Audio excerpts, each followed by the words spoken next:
250 metre तकरीबन बनता है। वहाँ पे पुलिस की भारी नफरी खड़ी थी, बमा एसपी, और उन्होंने कहा जी सिक्योरिटी ऑपरेशन, सिक्योरिटी सर्च किया जा रहा है अदालत के अंदर। हम लोग उधर खड़े हो गए, मेरे साथ अहमद चट्टा साहब और बाकी साथी भी आए, बिलाल इजाज साहब बाद में आए, उसामा मेला साहब वहाँ पे मौजूद थे, हमारे टिकट होल्डर्स हारून एहसान पराचा साहब, बाकी बहुत सारे लोग हमारे वहाँ पे आए जिन जिन लोगों के केसेस थे, प्रिजन वैन्स खड़ी थी, वो हमें अंदर जाने नहीं दे रहे थे स्पीकर साहब। और वहाँ पे जिस वक्त हमने पूछा कि कितनी देर लगेगी, उन्होंने कहा जी ज़्यादा से ज़्यादा 15-20 मिनट। पुलिस के एसपी का वो झूठ, वो 15-20 मिनट नहीं था जनाब स्पीकर। बार हम लोग उनको कहते रहे कि हमारी हाजिरी है अदालत के अंदर, हम लोग मुलजिम हैं, हमें मुख्तलिफ केसेस में झूठे मुकदमों में मुलव्वस किया गया है। उन्होंने हमें आगे नहीं जाने दिया।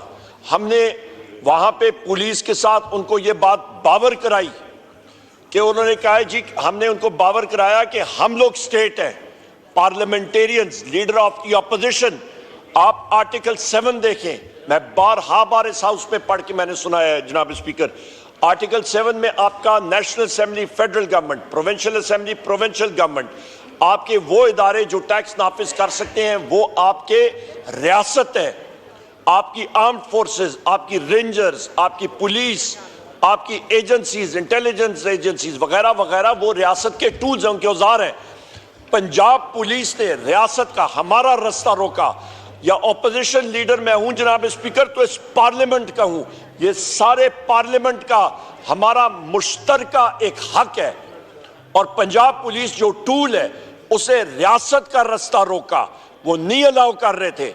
उसके बाद हम लोगों ने बड़ी मुश्किल से अपना रास्ता बनाया, क्योंकि हम लोगों को फोर्सी कर रहे थे कि ये हमें मालूम हुआ, पंजाब पुलिस ने खुद हमें बताया, वहां के लोगों ने बताया, डिफरेंट सोर्सेज ने, कि इंटेलिजेंस एजेंसीज के लोगों ने जज साहब को वहां पे यरगमाल बनाया हुआ है आपके इंसदाद दहशतगर्दी की अदालत में।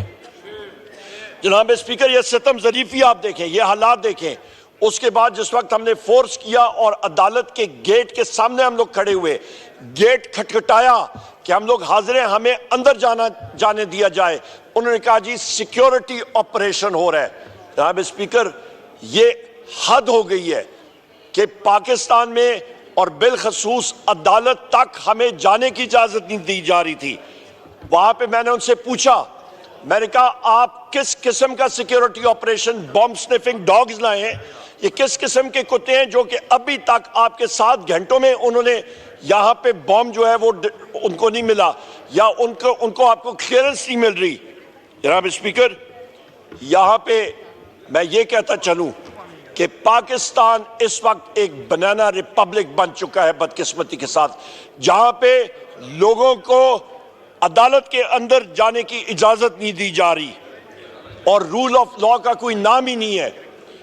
यहां पे ये भी मैं कहता चलूं जनाब स्पीकर, हमारी पार्टी के मुख्तलिफ जगहों में, शहरों में हमारे वर्कर्स कन्वेंशन होते रहे हैं पिछले 3-4 दिनों में।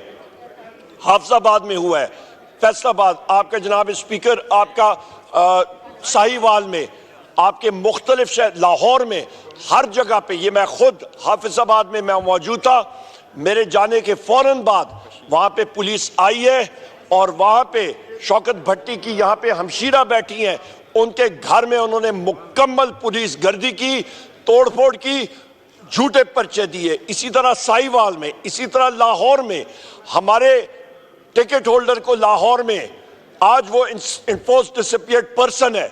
हमारे अमजद खान न्याजी इस हाउस के मेंबर रह चुके हैं, डॉक्टर शरफ खान साहब इस आपके कॉलीग रह चुके हैं, इस हाउस के मेंबर रह चुके हैं।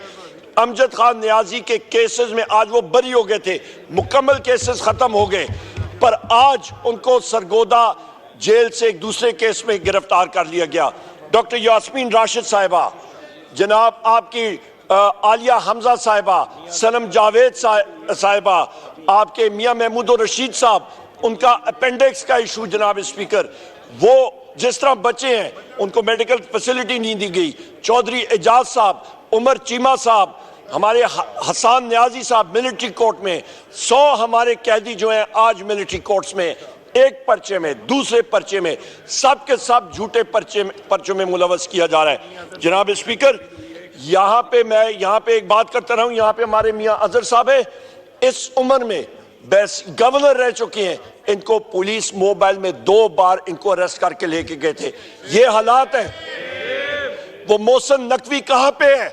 क्रिकेट खेलने के लिए गया है, वहां पे मजे लूट रहा है न्यूयॉर्क में, उसका काम क्या है उधर? जनाब स्पीकर, यहां पे हम लोग ये आपसे इल्तिजा करते हैं कि आपने बैसियत स्पीकर इस हाउस के हर एक मेंबर को आपने प्रोटेक्ट करना है। यहां पे जनाब स्पीकर हम लोग प्रिविलेज मोशन लाएंगे, इस चीज को हम लोग कंडेम करते हैं। और यहां पे मैं ये भी कहता चलूं कि हम लोग वहां पे खड़े थे अदालत के गेट के सामने, जज साहब को प्रेशराइज किया गया और हमारे खिलाफ जनाब स्पीकर के अदम पैरवी की वजह से हमारी बेल्स कैंसिल की गई हैं। ये कोई हाल है इस मुल्क का जनाब स्पीकर कि अदालत के गेट के सामने हम खड़े हैं, वीडियोस मौजूद, इंटरव्यूज मौजूद, बातचीत मौजूद, सब कुछ मौजूद, और गेट के अंदर हमें नहीं जाने दिया और हमारी बेल्स कैंसिल होती हैं। आज हमारे साथ हो रहा है, कल बाकी अराकीन के साथ यही चीज होगी जनाब स्पीकर। बदकिस्मती के साथ ये पहिया घूमने में टाइम नहीं लगता, और ये हमने वी ओए टू आवर कंट्री कि हम लोग जो वजीर आजम इमरान खान साहब बात करते हैं, हम लोग इस बनाना रिपब्लिक सिंड्रोम से निकलना है तो हमने अपनी मुल्क में आइन और कानून की बालादस्ती करनी है। इस कॉन्स्टिट्यूशन, इसको हम लोग फॉलो करें, कोई मसला नहीं है। हर एक इदारा अपने दायरा इख्तियार में रहे, मुल्क तरक्की करेगा। ये लोग कभी SIFC की बात करते हैं, कभी DIFC की होती है, कभी किसी और चीज की बात होती है। ये इदारे तब तक नहीं चलेंगे जनाब स्पीकर जब तक बुनियादी तौर पे आपका आइन और कानून, लॉ और ऑर्डर और रूल ऑफ लॉ होगा। आखिर 30 सेकंड जनाब स्पीकर, यहां पे हुकूमत ने एक बहुत बड़ा मतलब अपनी तरफ से इन्होंने कहा कि जी वजीर आजम इमरान खान का सेल हम लोग दिखाते हैं कि उनको फैसिलिटीज मिली है। वो एक आप देख लें, एक डेथ सेल जिस तरह होता है, वहां पे वजीर आजम इमरान खान साहब को रखा हुआ है। वो तकरीबन आपका 9 फुट बाय 7 फुट का सेल है, और वहां पे उनके पास जानेमाज रखने की भी जगह पूरी तरह नहीं है। बिस्तरे के साथ वो मुसल्ला है, चाहे वो बुशरा बीबी हो, चाहे वो वजीर आजम इमरान खान साहब हो। हमारे जितने इस वक्त सियासी पॉलिटिकल कैदी हैं जनाब स्पीकर, उनको सही फैसिलिटीज दी जाए, उनको गलत केसेस में जिस तरह मुलव्वस किया गया है उस चीज को हम लोग कंडेम करते हैं। बहुत शुक्रिया जनाब speaker. Thank you. Item number 4 Bilal Kiani साहब आप मूव करेंगे, नवीद कमर साहब तो नहीं है आज।